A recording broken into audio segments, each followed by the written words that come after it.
தினம் ஒரு திருக்கோயில் வரிசையில் இன்றைய தினம் நாம் தரிசிக்கப் போகிற ஆலயம் சென்னை ஐயப்பன் தாங்கல் அருள்மிகு துர்க்கையம்மன்.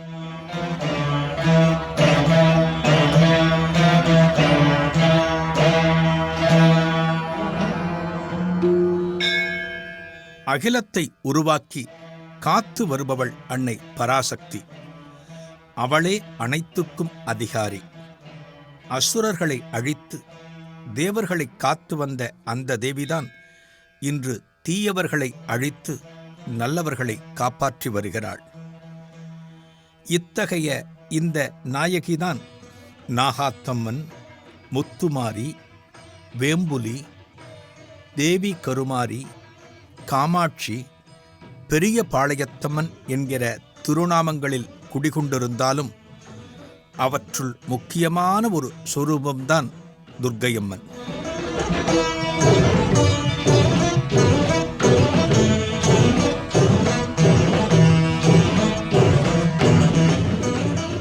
இந்த துர்க்கையம்மனுக்கு உண்டான வரலாறும் மகிமைகளும் ஏராளம்.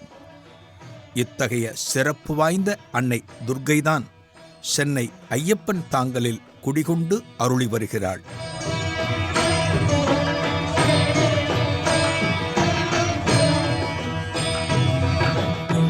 எங்கே இருக்கிறது ஐயப்பன் தாங்கல்? சென்னை மாநகரத்திலே போரூரை அடுத்து வருவது ஐயப்பன் தாங்கல். பிரதான சாலையிலேயே அமைந்திருக்கிறது இந்த நகரம்.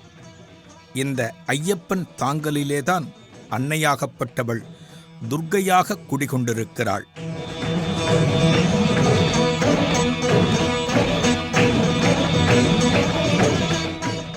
சக்தி ஒருத்தியே. ஆனால் உலகில் வாழும் ஜீவகோடிகள் உய்வதற்காக அந்த சக்தி 5 பெரிய உருவங்களாக பிரிந்து நன்மை அளிக்கின்றார்கள். அத்தகைய உருவங்கள் முறையே துர்காதேவி, லக்ஷ்மி தேவி, ஸ்ரீ சரஸ்வதி தேவி, சாவித்ரி தேவி, ராதாதேவி என்று அழைக்கப்படும்.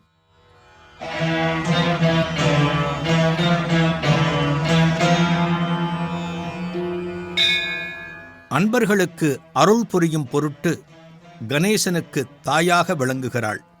சிவபிரான் காதலியாகவும், விஷ்ணுவின் மாயையாகவும், பூரண பிரம்ம சொரூபிணியாகவும், பற்றினவரை பாதுகாக்கும் தேவியாகவும், வேண்டிய யாவும் வழங்கும் அன்னையாகவும், சித்தர்களின் தலைவியாகவும் இருப்பவள் இப்பெருமாட்டி.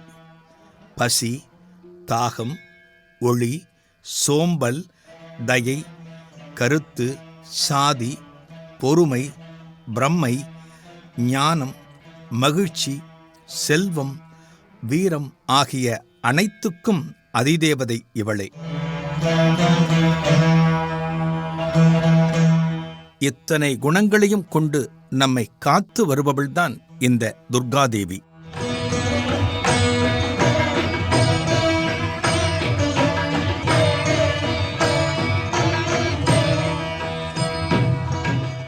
ஐயப்பன் தாங்கல் ஆலயத்தை தரிசிப்பதற்கு முன் அன்னை துர்காதேவியின் பெருமைகளை நாம் தெரிந்து கொள்ள வேண்டும்.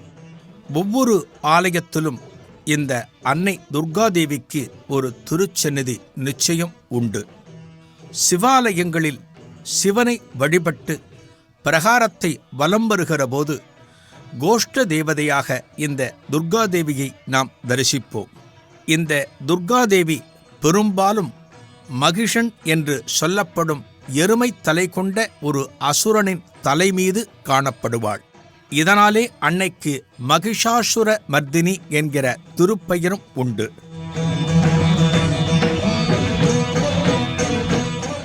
எத்தனையோ அசுரர்களை சம்ஹாரம் செய்தவள் அன்னை துர்காதேவி. அந்த வகையில் இந்த மகிஷனையும் சம்ஹாரம் செய்தாள்.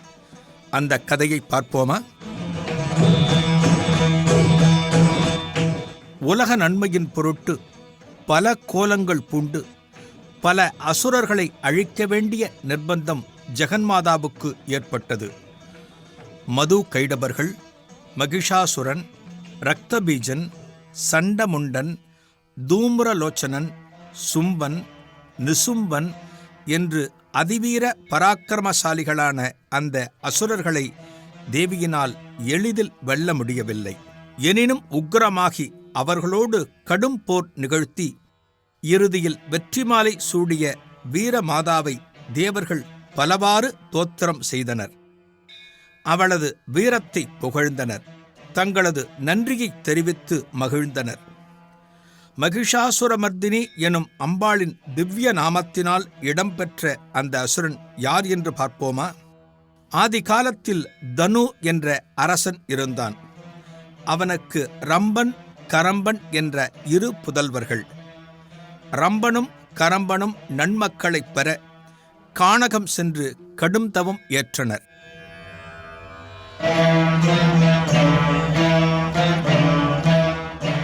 பஞ்சநதம் எனும் புண்ணிய நதியில் இடுப்பளவு நீரில் நின்று கரம்பன் பல்லாண்டு தவம் புரிந்தான். ரம்பன் அதன் கரையில் ஆலமர நிழலில் பஞ்சாக்கினி நடுவில் இருந்து தவம் புரிந்தான். இவர்களது தவத்தால் கவலையுற்ற இந்திரன் முதலை வடிவில் சென்று கரம்பனின் காலை இழுத்து நீரில் மூழ்கடித்துக் கொன்றான். இதனால் மனம் வருந்திய ரம்பன் தன் சிரத்தை அறுத்து அக்னியில் ஹோமம் செய்ய முயன்றான். அப்போது அக்னி தேவன் அவன் முன் தோன்றி அவனை அதிலிருந்து தடுத்து அவன் விருப்பப்படி வரமளித்து மறைந்தான். இதன்பின் ரம்பன் ரம்யமான ஒரு காட்டுக்குள் சென்று விதிவசத்தால் ஒரு பெண் எருமையுடன் கூடினான். பின்பு அசந்தர்ப்பவசமாக அவன் இறந்து போனான். சிதை மூட்டி அவனது உடல் எரிக்கப்பட்டது. ரம்பனால் கருவுற்ற பெண் எருமை அந்த சிதையில் பாய்ந்து உடன்கட்டை ஏறியது. அப்போது ரம்பனின் புதல்வன் எருமை தலையும் மனித உடலும் கொண்ட ரூபமாக சிதையிலிருந்து வெளிப்பட்டான். பயங்கரமான தோற்றம் கொண்ட அவன் மகிஷன் என்ற பெயர் பெற்று வாலிப வயதடைந்து அசுரவேந்தனாக முடிசூடி ஆண்டு வந்தான். ஒருமுறை தேவர்களுக்கும் அசுரர்களுக்கும் கடும் போர் மூண்டது. அப்போது மகிஷன் மேருமலையை அடைந்து பிரம்மதேவனை குறித்து 10,000 ஆண்டுகள் கடும் தவம் செய்தான். இதில் மகிழ்ந்த பிரம்மதேவன் அன்ன வாகனத்தில் அவனுக்கு தரிசனம் தந்தார். அவனை மனமார வணங்கிய மகிஷன் சாகாவரம் வேண்டினான். அசுரர்கள் எதிர்பார்ப்பது இதைத்தானே? அதற்கு மறுத்த பிரம்மதேவன், ஒரு பெண்ணால் மாத்திரமே உன் மரணம் சம்பவிக்கும் என்று வரம் அருளினார். ஒரு பெண் நம்மை கொல்வதாவது என்று இருமாப்புடன் மகிஷாசுரன் தன் ராஜ்யம் அடைந்து கொடுங்கோல் ஆட்சியை துவக்கினான்.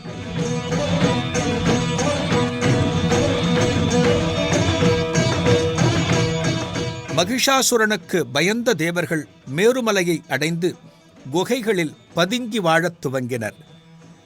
அவர்கள் எவ்வளவு ஆண்டுகள்தான் இவ்வாறு தலைமறைவாக வாழ முடியும்?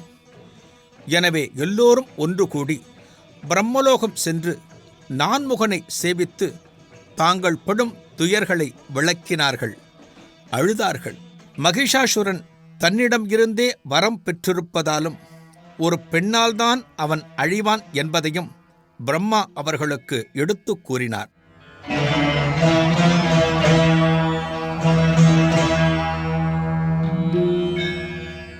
பின்பு அனைவரும் கையிலையை அடைந்தனர். அப்போது மகாவிஷ்ணுவும் அங்கிருந்தார். தேவர்களின் இன்னல்களைக் கேட்ட மும்மூர்த்திகளும் கடும் சினம் கொண்டார்கள். அவர்களிடமிருந்து தனித்தனியாக அனல் வீசும் ஒளிக்கதிர்கள் வெளிப்பட்டு ஒரு தேஜோமயமான பெண்ணுருவம் தோன்றியது.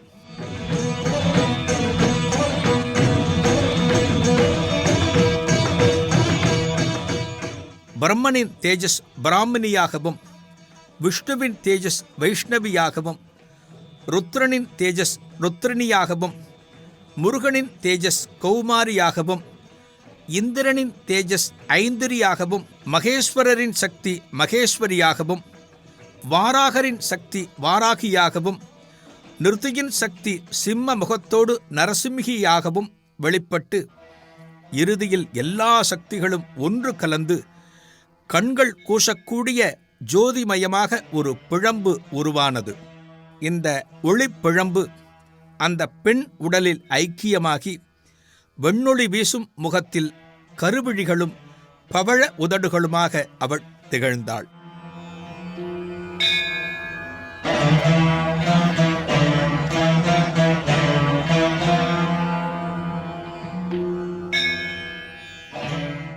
தேவர்கள் அளித்த ஆயுதங்களைக் கொண்ட 18 திருக்கரங்களோடு சர்வாபரண பூஷிதையாகவும் 3 குணங்கள் 3 நிறங்கள் கொண்ட பிரபஞ்ச மோகினியாகவும் நித்திய சுந்தரியாகவும் ஈடில்லா ரூபவதியாகவும் விளங்கியவள் அன்னை பராசக்தியாக மாறினாள்.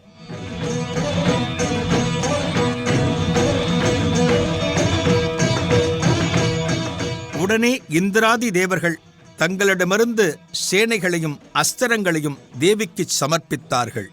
தேவியின் அழகு வடிவம் குறித்து கேள்விப்பட்ட மகிஷன் அவள் மீது மையல் கொண்டு அவளை மணக்கத் தூதுவிட்டான். அவனது கெட்ட எண்ணம் எடுபடாமல் போகவே தன்னை சார்ந்தவர்களுடன் மந்திராலோசனை நடத்திவிட்டு தேவியோடு யுத்தம் புரிய முன்வந்தான்.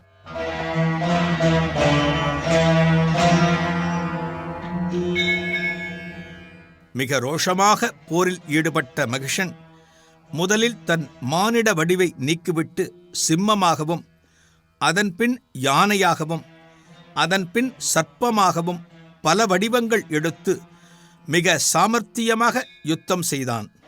ஆனால் ஒன்றும் பலிக்காமல் போகவே இறுதியில் தன் சுயரூபமான இருமையாக மாறி அண்டங்கள் அலறும்படி அன்னையுடன் உக்கிரமாக போராடினான்.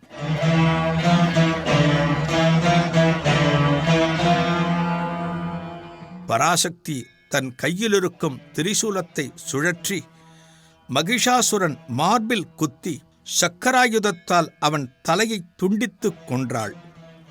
இதனால் தேவர்கள் ஆனந்தமடைந்து அன்னைக்கு மகிஷாசுரமர்தினி என்ற நாமம் அளித்து அவளை போற்றி வணங்கினார்கள்.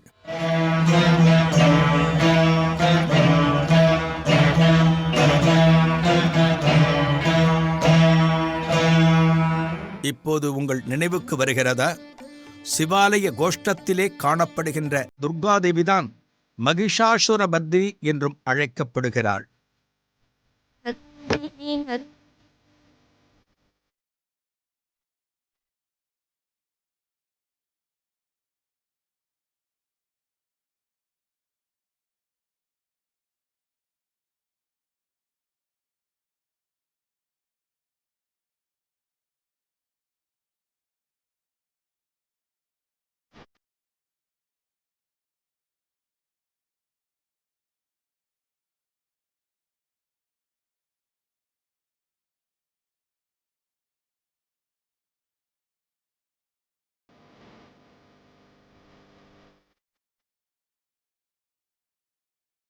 यदुचितमत्र भवत्युदरे साधुरुतापमम्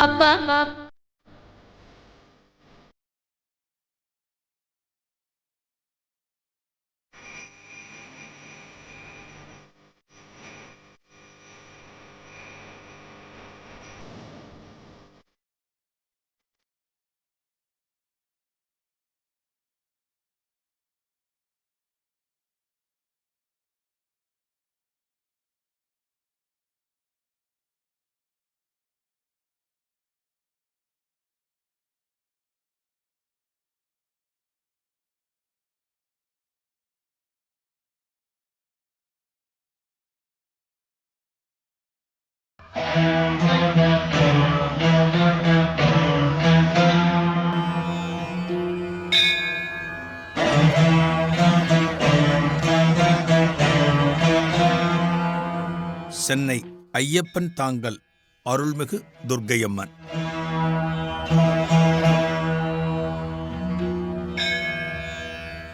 பரசுராமருக்கு அமரத்துவம் அளித்தவள் துர்காதேவி.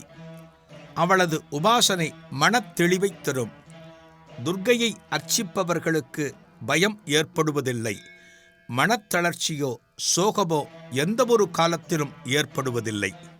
ஐயப்பன் தாங்கலிலே அமைந்திருக்கிற இந்த துர்க்கையம்மன் ஆலயத்திற்கு நித்தமும் திரளான பக்தர்கள் வருகிறார்கள். அவர்கள் பெரும்பாலும் பெண்கள் என்பது குறிப்பிடத்தக்கது. இந்த ஆலயத்திலே எண்ணற்ற சிறப்பான திருவிழாக்கள் நடைபெறுகின்றன. ஆடித் திருவிழா வெகு சிறப்பான ஒன்று. அப்போது தீச்சட்டி ஏந்தி பக்தர்கள் வலம் வருவதைக் காணலாம். தீ மிதிக்கின்ற வைபவமும் அப்போது நடைபெறும். நேர்ந்து கொண்ட பக்தர்கள் அலகு குத்தி தங்களது பிரார்த்தனையை அன்னையிடம் தெரிவிப்பார்கள். இந்த ஆடித் திருவிழாவின் போது தீ மிதிப்பதற்காக எண்ணற்ற பக்தர்கள் அந்த தீக்குழிக்குள் இறங்கி அன்னையை ஜெபித்தபடி அந்த தீயில் நடந்து வருகிற காட்சியை காணலாம். ஆண்களும் பெண்களும் இந்த தீயில் நடந்து வருகிற போது ஒரு சிலர் தங்களது குழந்தைகளையும் சுமந்து கொண்டிருப்பார்கள். தங்களுக்கு இருக்கின்ற கஷ்டங்களை, துயரங்களை இந்த அன்னையாகப்பட்டவள் அகற்ற வேண்டும் என்கிற பிரார்த்தனையோடு இந்த தீமிதித்தல் திருவிழாவில் பக்தர்கள் இறங்குகிறார்கள். துர்க்கை என்றாலே வெல்ல முடியாதவள் என்பது பொருள். இப்போது புரிகிறதா? இந்த அன்னையை எவராலும் வெல்ல முடியாது. எப்பேற்பட்ட அசுரனாக இருந்தாலும், எப்பேற்பட்ட அரக்கியாக இருந்தாலும் துர்க்கையிடம் மோத முடியாது. அதனால்தான் இந்த துர்க்கையை நாம் வணங்கி உனது அருளை என் பக்கம் திருப்பு என்பது போல இந்த அன்னையிடம் மண்டியிடுகிறோம்.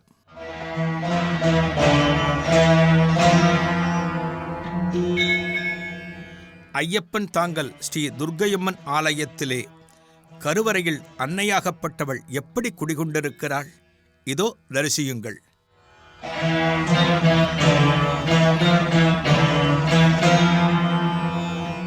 பின் திருக்கரங்களில் சங்கு சக்கரம் ஏந்தி, முன் திருக்கரங்களில் அபய வரத ஹஸ்தரம் தாங்கி ஒரு பீடத்தின் மீது அன்னையாகப்பட்டவள் அமர்ந்திருக்கிறாள்.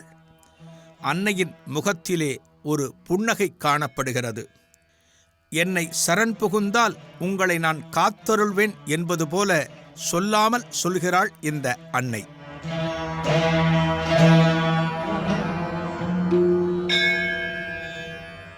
அன்னையின் கருவறைக்கு முன்னால் ஒரு சூலம் காணப்படுகிறது. பலிபீடம் காணப்படுகிறது. அன்னையின் வாகனமான சிம்மமும் காணப்படுகிறது. ஆலயத்திற்குள் நுழையும் முன் சுதையாலான விநாயகப் பெருமானையும் முருகப்பெருமானையும் தரிசிக்கலாம். அன்னையின் ஆலயத்திலே எண்ணற்ற திருச்சந்நிதிகள். வரசித்தி விநாயகர், மகேஸ்வரி, வைஷ்ணவி, பிராம்ஹி, நவக்கிரகம் உள்ளிட்ட ஏராளமான திருச்சந்நிதிகள் காணப்படுகின்றன.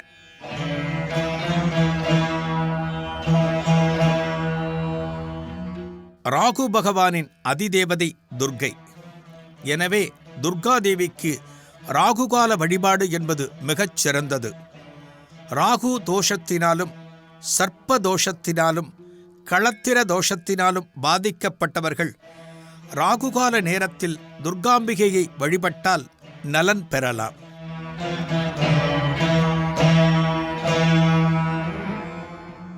செவ்வாய்க்கிழமை, வெள்ளிக்கிழமை, ஞாயிற்றுக்கிழமை தினங்களில் ராகுகால வேளையில் இந்த ஐயப்பன் தாங்கல் துர்காம்பிகை ஆலயத்தில் சிறப்பான வழிபாடுகள் நடக்கின்றன.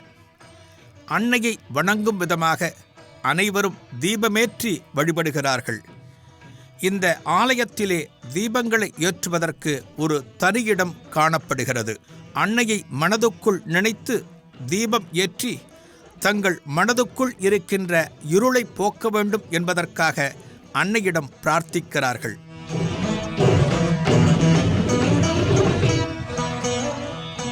ஆலயத்திலே இன்னொரு சிறப்பான திருவிழா பூச்சுரிதல் வைபவம். மாசி கடைசி ஞாயிறன்று துவங்கி பங்குனி இறுதி ஞாயிறு வரை 28 நாட்கள் விரதம் இருந்து அன்னையை வணங்குகிறார்கள் பக்தர்கள். அம்மனை குளிர்விப்பதற்காக பக்தர்கள் பட்டினி விரதம் இருக்கிறார்கள்.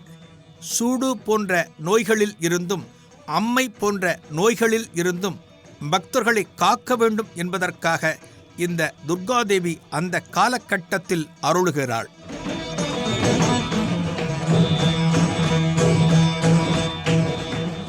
இந்த 28 நாட்களில் பூச்சுரிதல் விழா ஆலயத்தில் வெகு சிறப்பாக நடக்கிறது.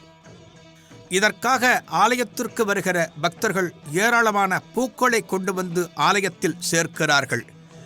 வேப்பிலைகளையும் சேர்க்கிறார்கள். இவை அனைத்தும் அன்னையின் மீது மழையாக பொழிவிக்கப்பட்டு அதன் பிறகு பக்தர்களுக்கு அவை பிரசாதமாக வழங்கப்படுகின்றன. அன்னையின் பிரசாதத்தை தலைகளில் சுமந்து ஒரு நன்றி உணர்வுடன் ஆலயத்தை வலம் வருகிறார்கள் பக்தர்கள்.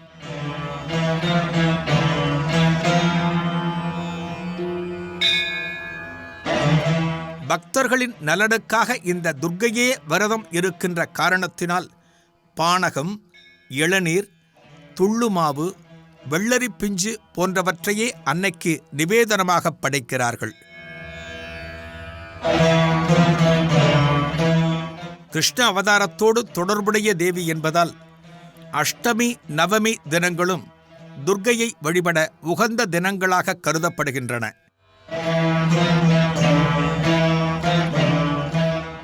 பக்தர்களுக்கு பகைவர்கள் எங்கே இருக்கிறார்கள்? அவர்களோடு அவர்கள் உடம்பில் காமம், மோகம், மதம், மாச்சரியம், அசூயை என்கிற எதிரிகள் உள்ளனர். இந்த எதிரிகளை ஒழித்து கட்ட துர்க்கையின் துணையை நாம் நாட வேண்டும். கடல் கொந்தளிப்பு, வெள்ளப்பெருக்கு, புயல், பூகம்பம், எரிமலை, தீ கக்குதல் முதலிய இயற்கை உத்பாதங்களை அன்னை பராசக்தியின் ஊழிக்குத்து என்று பாரதியார் கூறுகிறார். இத்தகைய கஷ்டங்கள் ஏற்படாமல் இருக்கவும், இயற்கை சீற்றங்களில் இருந்து தப்பவும் துர்க்கையின் தயவு அவசியம். துர்கா சப்தசதியில் ஒரு ஸ்லோகம் அழகாக இந்த கருத்தை கூறுகிறது.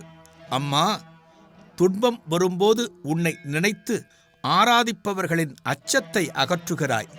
ஏழ்மை, துக்கம், அச்சம் ஆகியவற்றை காற்றினில் தூசு போல் மாற்றுகிறாய். உன்னை போன்ற கருணை உள்ளம் யாருக்கு உண்டு? உண்மைதானே? எல்லாவற்றில் இருந்தும் நம்மை காப்பவள் அன்னை துர்காதேவிதான். அது இயற்கை சீற்றங்கள் ஆகட்டும், இல்லங்களில் ஏற்படுகிற சீற்றங்கள் ஆகட்டும், எதுவாக இருந்தாலும் அன்னையை சரண் புகுந்தால் அன்னையாகப்பட்டவள் நம்மை காத்து அருள்வாள்.